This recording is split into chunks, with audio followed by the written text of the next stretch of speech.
Welcome to EPG Pathshala. I am Dr. Trilochan Singh from Arunachal University of Studies. I am going to speak on natural resources, a module that comes under the environmental geology. Here we will try to understand what are natural resources, what are the types of natural resources, and how to exploit for sustainable use of the resources, and why it is important to conserve the natural resources. Anything which is required for surviving and improvement of the quality of life is called a resource. These resources come from the nature, such as air, water and land, hence called natural resources. Need for the natural resources has always been felt ever since the human has evolved on the earth in prehistoric time. In ancient time, our ancestors used to live in jungle and later started living in caves to protect themselves from extreme weather and wild animals. Since food was the basic need, they survived on plant roots, fruits and animals by killing them for their food. Subsequently, they started covering their bodies with tree leaves and animal skin. Gradually, as the need arose, they discovered various resources to make their life better. Early human beings extracted various natural resources from the earth for food, shelter, tools and other amenities of life. Natural resources are thus directly linked with the humanity from the ancient time. Our earth is a huge storage house of various resources. The earth is a huge storehouse of various resources which are required in our day-to-day life. It holds air, water, soil, plants, animals, rocks and many other natural materials of use. Such materials are called natural resources. We use a variety of natural resources every day, directly in terms of water and food, or indirectly in terms of soil, trees, minerals and various rock types. Some resources are essential for the survival and others are required for the need and desire of the mankind. Thus, the value of natural resources depend upon the amount of substances available and its requirement by the mankind. Every natural resources form the backbone of economy and development of any nation. Any substance is considered a natural resource only when it is found in nature or extracted or purified and is not created. For example, a pearl, when extracted from a bivalve shell, it is a natural resource. But when produced in the laboratory, it is not considered as a natural resource. Similarly, plants, trees, etc. found in forest are natural resources, but the plants or agriculture crop which are cultivated are not considered as natural resource. Now, categorization of natural resources, we can categorize into renewable natural resources, non-renewable resources and non-exhaustible natural resources. Let us see one by one. Renewable resources are those which are constantly available and or can be replenished by themselves in a short period of time. For example, forests, animals, microorganisms, etc. Even renewable natural resources are reproduced or replace themselves within the lifespan of a generation and thus never run out. Nutrients in soil, which are made up of various chemicals or mineral components, have also been categorized as renewable natural resources. For example, when an animal or human eats a plant, it takes in nutrients from the plant. These nutrients are used in the body, of which many nutrients may come out as waste, which goes in the soil. Likewise, when animals die, their nutrients return back to the soil as well, and these nutrients are then absorbed by the plant from the soil. Thus, the nutrients move round and round, forming a cycle and never run out. There are some renewable resources which takes a long time to grow or replace. Such renewable resources may be diminished or eventually be die out if these are used up at a much faster rate than the time taken for their replacement or growth in nature. For example, forest, wildlife, biomass, non-agriculture food, etc. Animals, though, are renewable resources, yet some of the endangered species are also considered as non-renewable, which are at the merge of being extinct. Now, coming to the next category, non-renewable resources.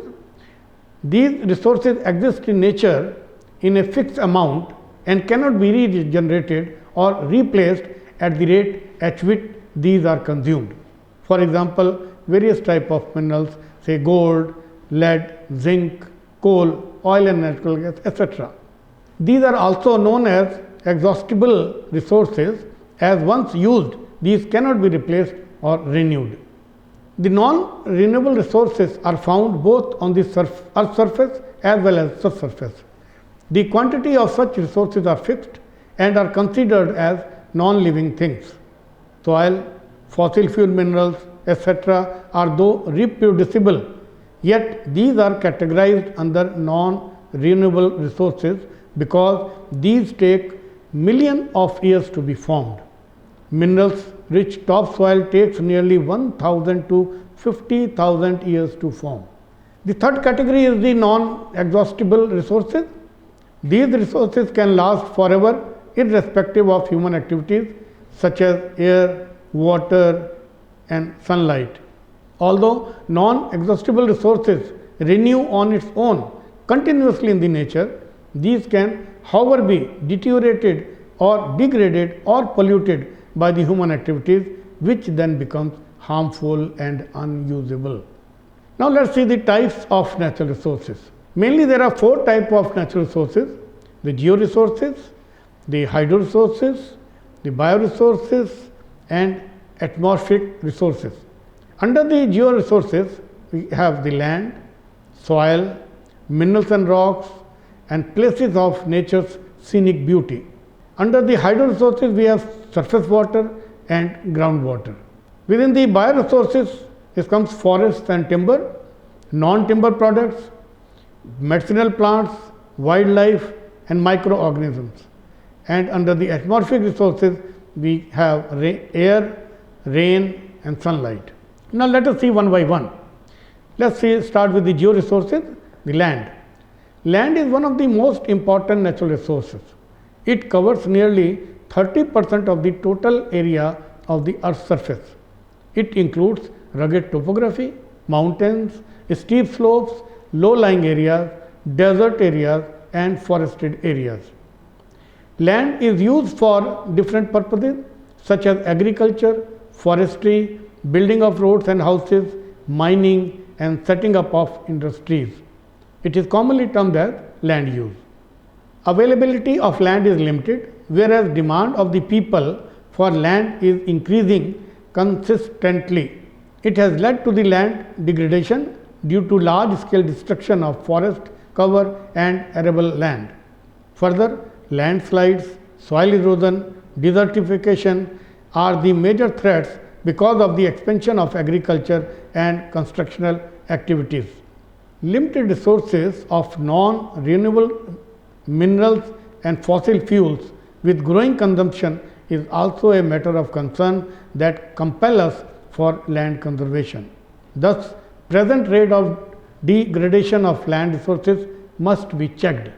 Some common methods used to conserve lands are afforestation, land reclamation, regulated use of chemicals, pesticides and fertilizers, and check on overgrazing, etc. Now, the next georesources comes the soil. Soil has remained a source of living for human beings and animals. It also supports, nourishes plant kingdom and thus classified as the basic natural resource. Soil forms a part of the Earth's surface and is formed by the long-term processes of complex interaction of climatic, topographic and biological factors through weathering of the parent rock. The formation of soil can be visualized with the formula S is equal to G into E into B multiplied by T, that is S, where S stands for soil, G stands for geology, E stands for environment, B is for biological influences and T is the time. You will surprised to know that it is estimated that the formation of 1 inch of soil takes nearly 500 to 1000 years. Now, there are various factors that lead to soil degradation. These are deforestation, overgrazing, overuse of chemical fertilizers or pesticides, rainwash, landslides and flood. As such, erosion and depletion are the major threats to soil as a resource. Now, let us talk about the conservative measures. The first point is the mulching. In this process, the bare ground between plants is covered with a layer of organic matter like straw. It helps to retain soil moisture. Next is the contour barriers. These barriers are built along the contours using stones, grass and soil. Trenches are made in front of the barriers to collect water. Next is to make check dams or band. It helps to slow down the flow of water. It also prevents formation of gullies and further soil loss. Terrace forming.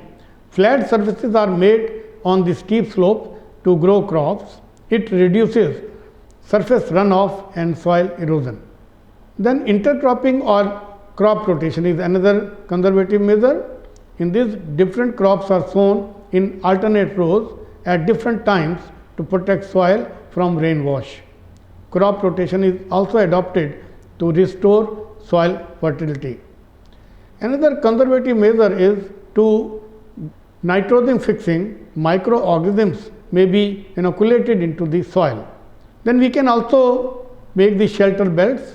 In fact, in the coastal and dry regions, rows of trees are planted to check wind movement to protect soil covers. It is known as shelter belts. Now, another georesources is the mineral resources. There are 3 types of minerals: metallic, which includes gold, platinum, cobalt, nickel, silver, copper, etc.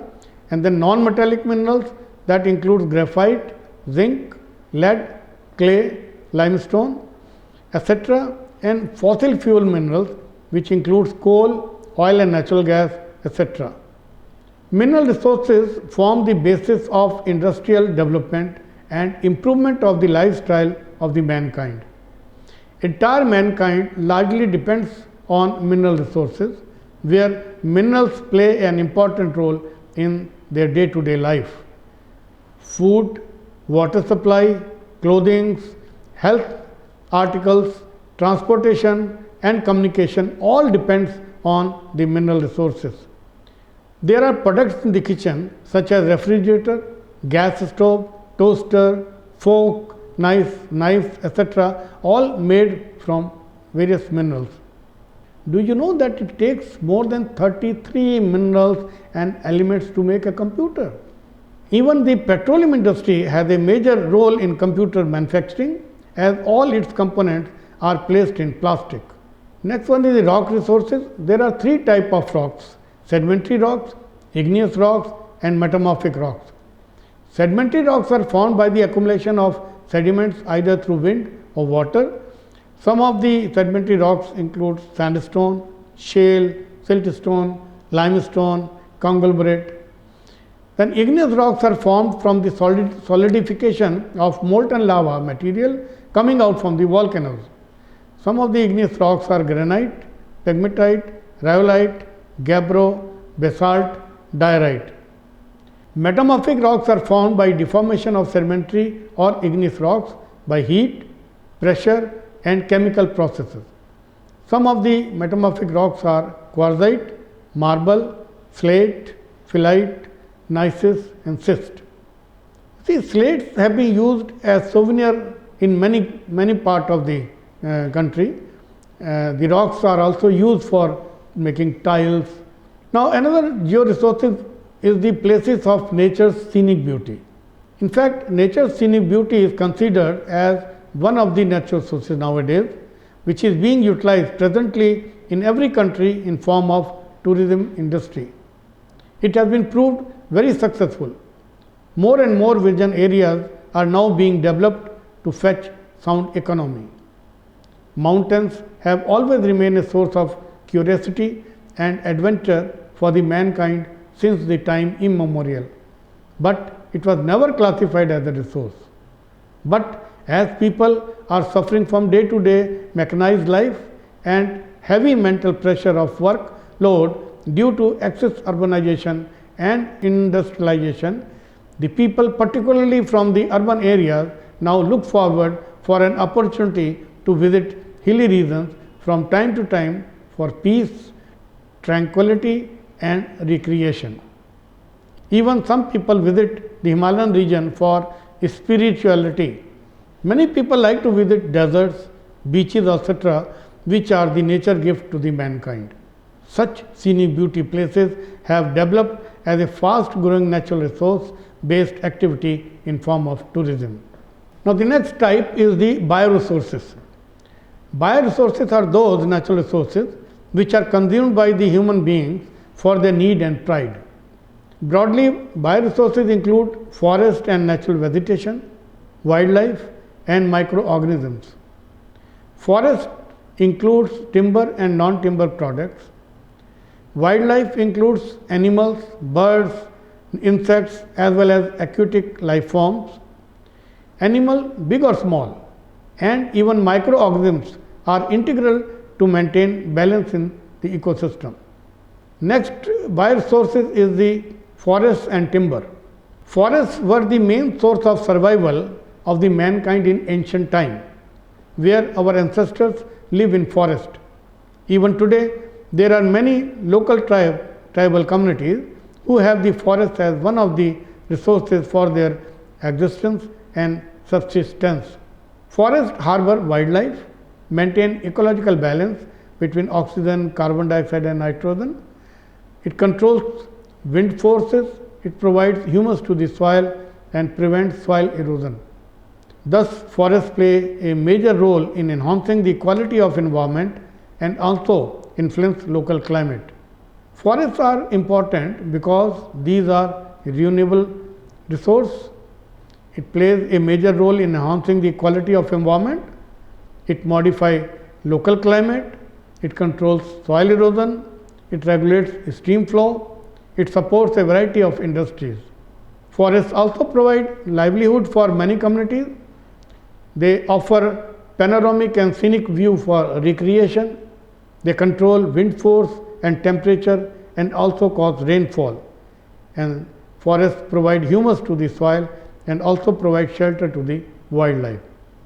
In addition, the forest harbor timber yielding trees and non-timber forest products including medicinal plants and wild ornamental plants. Non-timber forest products. Forests are rich in the non-timber forest produce which are extracted from the roots, stems, flowering panicles, fruits, leaves, etc. Based on the end product, the non-timber forest produces of economic importance can be classified into the following categories: bamboo, cane and grasses, resin, wax and gum, spices, edible plants, drug, etc., oil seeds, tan and dye, etc., fiber and flosses, broomstick, toko leaves, etc., and medicinal plants. Medicinal plants have been used in the traditional medical system, particularly the Ayurveda. These have been known as early as 3000 BC in ancient Chinese and Egyptian papyrus writing. Now, another bioresources category is the wildlife. Wildlife is an integral part of the ecosystem and is a source of livelihood. It not only provides useful products but also helps to preserve biodiversity and maintains ecological balance of nature and natural cycle of food chain. Wildlife is a valuable resource. It includes animals, birds, insects as well as aquatic life forms.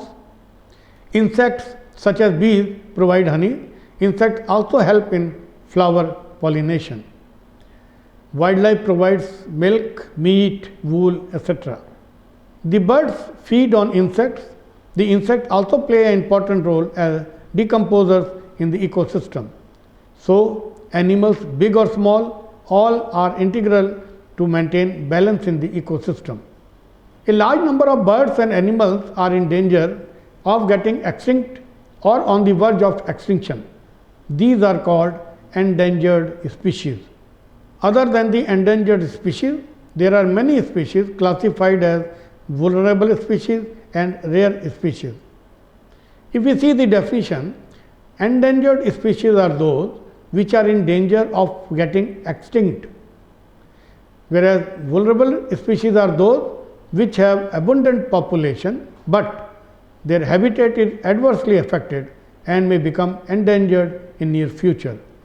And the rare species are those whose population is very thin because of their natural reproduction. Let us come to the conservation of the wildlife. It is necessary to preserve the natural habitats of the wildlife. It is thus utmost important to conserve and maintain diversity and integrity of the natural heritage in its full form, that is physical environment, flora and fauna. It is also important to regulate over-exploitation of forest products. We should also provide facilities for education, awareness and training.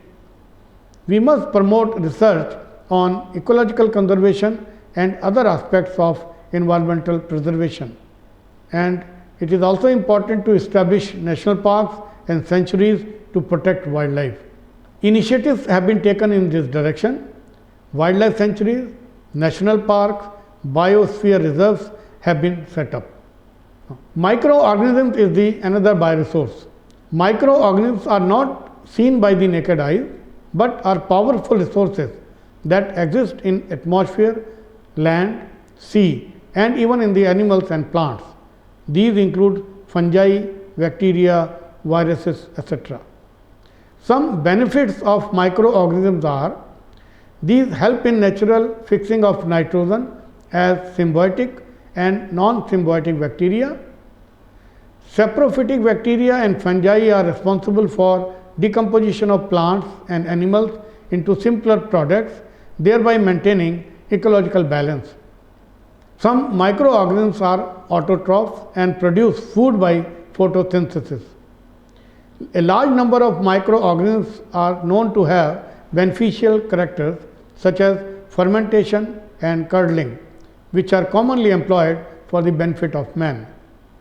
Similarly, many microorganisms are used to manufacture vaccines, medicines, vitamins, acids, proteins, hormones, etc. on commercial scale. The third type of natural resources is the hydro resources. Water has remained a basic human need. As such, most of the ancient civilizations were located on the river banks to ensure regular supply of water for day-to-day activities. Water is a vital renewable natural resource. It is a lifeline not only for the human being but all living beings. About 3/4 of the earth's surface is covered with water. However, fresh water amounts to only 2.7%. Of this fresh water, nearly 1% is available and fit for the human use. It is found as groundwater, as surface water in forms of rivers and lakes, and as water vapor in the atmosphere. Now, surface water. There is enough surface water, but fresh water amounts to 2.7% only. This vast resource is primarily utilized for drinking and irrigation purposes. It is being effectively converted into development of inland water transport system, which is a viable mode of cheap transportation. Groundwater. Groundwater is the water that seeps through rocks and soil and is stored below the ground. The underground layers of water stored in the rocks are called aquifers, which may stretch for over hundreds of square kilometers. Groundwater is the main source of drinking water as well as for agriculture and industrial use. Groundwater is an integral part of the hydrological cycle and thus largely depends on the rainfall and precipitation. There is enormous water wealth which is available in form of surface and groundwater. However, with the increase of population and expansion in industry, demand of water has increased over the years that has led to its scarcity. On the other hand, deforestation has reduced infiltration of surface water, thereby leading to scarcity of groundwater. Another cause is the contamination of surface water. It is polluted mainly by discharge of untreated or partially treated sewage, agrochemicals and industrial effluents. The common contaminants include arsenic, fluoride, nitrate, phosphate, iron and heavy metals, and also a variety of bacteria. Most of these chemicals are non-biodegradable, hence are harmful to the human being. Now, the fourth type of natural resources is the atmospheric resources. Human has been blessed with atmospheric resources that provide the basis of life on the earth. These resources include air, rain, sunlight. Sunlight gives atmosphere temperature, that is heat. Air. Air is an important and vital natural resource essential for any living being. Air is not uniform throughout the atmosphere. Its density reduces gradually with the altitude. The composition of air also varies with different layers of the atmosphere. It has 78% of nitrogen, 21% of oxygen and 0.03% of carbon dioxide at the surface of the earth. Of these, oxygen is directly responsible for life of living beings on the earth. Next one is the rain. Rain forms a part of atmospheric weather cycle and is responsible for varying ecosystems on the earth. Rain provides water to drink as well as it discharges the subsurface water, also known as groundwater. It helps to grow vegetation and agriculture crops. Farmers consider rain as the nature's gift that facilitates them to harvest crops. They look for this gift particularly during drought. When chemicals present in atmosphere are mixed into the rain, fog or mist, then rain becomes acidic. The acid comes from sulfur oxides and nitrogen oxides, which are emitted by vehicles, oil refineries, industries, etc. into the atmosphere. These gases, when react with rainwater, forms sulfuric acid and nitric acids. Hence, such rain is called acid rain, and we must protect ourselves from this acid rain. Then the next category is the sunlight. Sunlight is a renewable natural resource that provides light, heat and energy. It is the prominent source of natural light for the human being on the earth. Sunlight is also a potential source of vitamin D, particularly D3.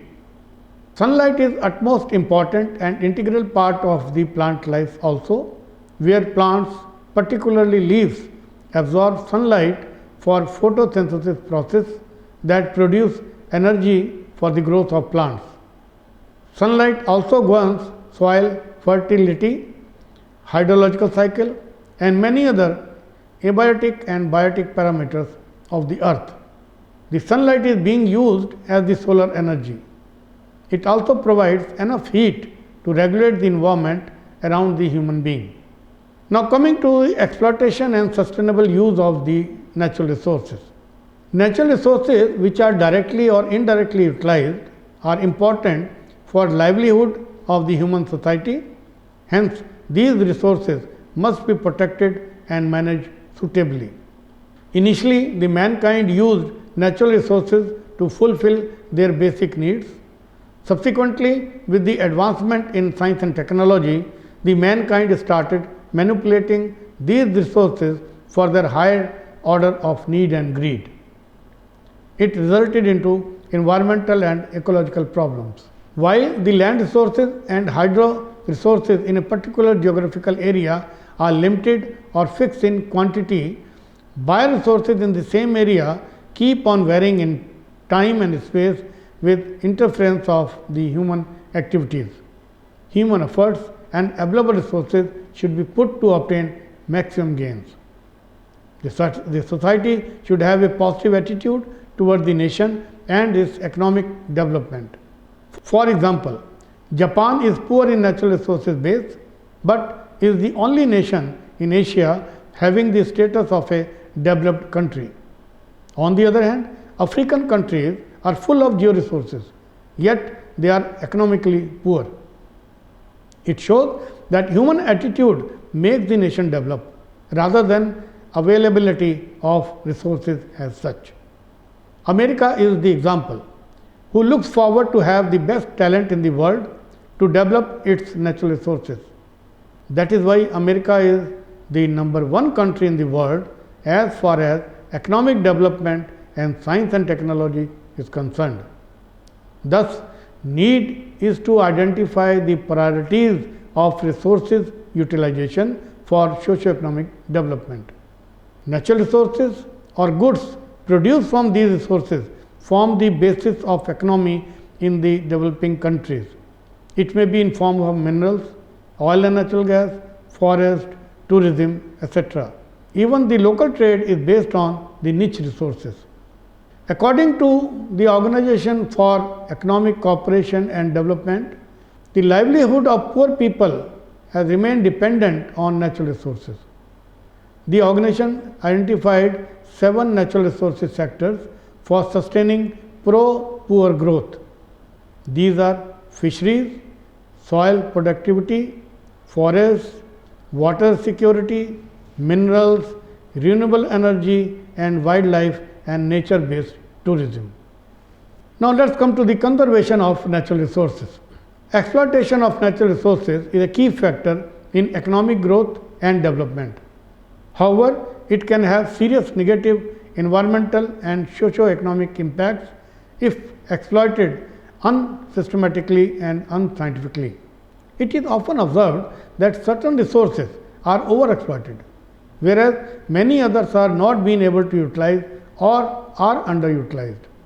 For example, forest resources are overutilized, leading to environmental and ecological problems, whereas a variety of other resources, particularly mineral and water resources, are either underutilized or still in dormant stage in many states.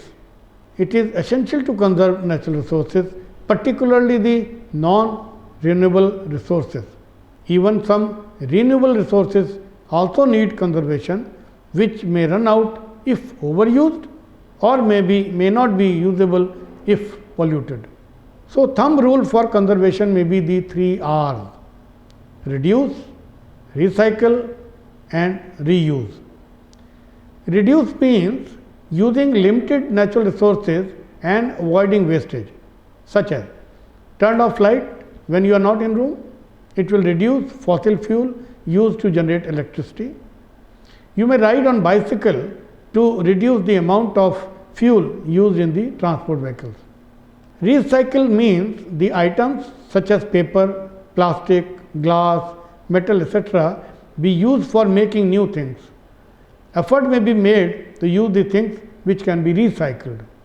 Reuse means using the items again and again, such as bottles in which we buy jams, pickle or any other such item can be used again for storing things in the kitchen.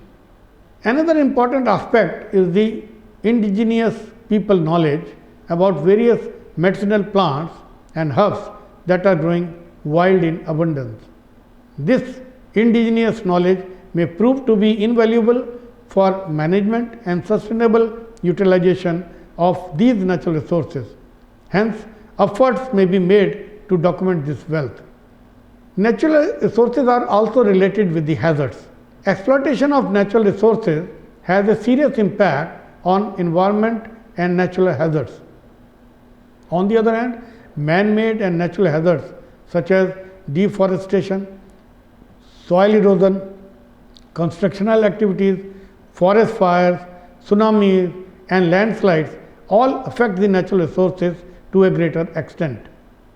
It has been seen that natural disasters have both positive as well as negative impacts on natural resources.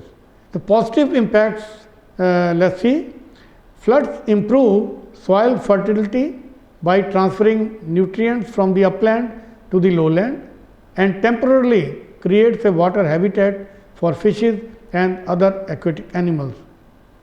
Likewise, typhoons and floods also increase moisture contents in the air and also dilute air pollution. Whereas the negative impacts, we see the floods cause soil erosion, siltation and sedimentation, waste accumulation, water pollution, deformation of land, topography, etc. Even the drought results into low soil fertility and increase in salt water intrusion. Now, pollution is biggest enemy of the natural resources, particularly air and water. Waste disposal and garbage dumped in open roadside, toxic gases produced from industries and harmful chemical waste from industries all cause pollution that becomes a threat to the natural environment cycle. Now, let us see how to manage the natural resources. Natural resources are the heartline of any state or nation for its economic growth. It, however, depends upon the extent and intensity of utilization of these niche resources. Increasing pressure of human interference for their need have influenced the natural resources, causing environmental degradation and imbalance in developmental processes, which has already reached to an alarming stage. There are cases where a state is not able to reap economic benefit in spite of being rich in natural resources. Arunachal Pradesh, for example, in spite of being resource rich and having low population, economy of the state is very poor. Further exploitation must be done within the tolerable limits. In this context, example of over exploitation of limestone in Mussoorie Hills is cited, which resulted into depletion of forest cover and water sources. It caused drastic change in climatic conditions and increased landslide incidences. So much so that the Honorable Supreme Court has to interfere. After the intervention of the Honorable Supreme Court, mining was totally banned and subsequently a Green Brigade in terms of Eco Task Force of the Indian Army was constituted to take up mass afforestation program to restore the beauty, environment and climatic conditions of the regions. Here the result can be seen how the Mussoorie Hill looks before the intervention of the Honorable Supreme Court, and this next picture shows the how it looks after restoration and greening of Mussoorie Hills by Army Eco Task Force Battalion. As already mentioned, most of the natural resources are diminishing rapidly, not only due to the increasing pressure of growing population, but also by their ruthless exploitation with passage of time. There is need to bring awareness among the people to conserve resources and is environmentally sustainable technologies. It is possible through transfer of scientific knowledge about natural resources at the grassroots level. It, however, requires a strong database. A considerable amount of data may be available in various departments or agencies, but quite likely it may show variance owing to their specific need and subjective nature. This data has to be designed in such a way that it could cater the need of any user's agency as per their specific planning and development. Since development is a continuing process, it is equally important to update the existing data regularly. A sound, integrated and area-specific spatial database on natural resources and socioeconomic parameters forms the backbone of any developmental plan. Therefore, the database should be so designed that adequate data is available to initiate investigations for a detailed study. It could supplement or modify the existing data subsequently. The data could be utilized by various departments, organizations, agencies and other end users as per their need, and it could provide internal consistency to each sectoral planning, that is at block and district level or at watershed level. The Department of Science and Technology, Government of India, has launched a project on natural resources data management system way back in 1982. The database centers in various districts were set up for development of GIS based database for decision support in planning at local level. These district database centers proved successful in integrated resource planning. It also helped to tackle unforeseen difficulties in many developmental schemes. In this module of natural resources, we have learnt today that natural resources are any substance that occur in nature which is useful to the mankind, where some are essential for the survival and many others are required for the need and desire of the mankind. Man is dependent on natural resources which even form the basis of national economy. Natural resources not only form the heartline of the development of the region, but also help to maintain the ecosystem. Natural resources are diminishing rapidly, not only due to the increasing pressure of the human population, but also by their ruthless exploitation with the passage of time. Non-renewable resources needs much attention, which are in fixed quantity. Even some renewable resources may also finish if overused, or may not be usable if polluted. Every human being should realize the importance of conserving the natural resources and adopt suitable mitigation measures to preserve these resources. Thank you.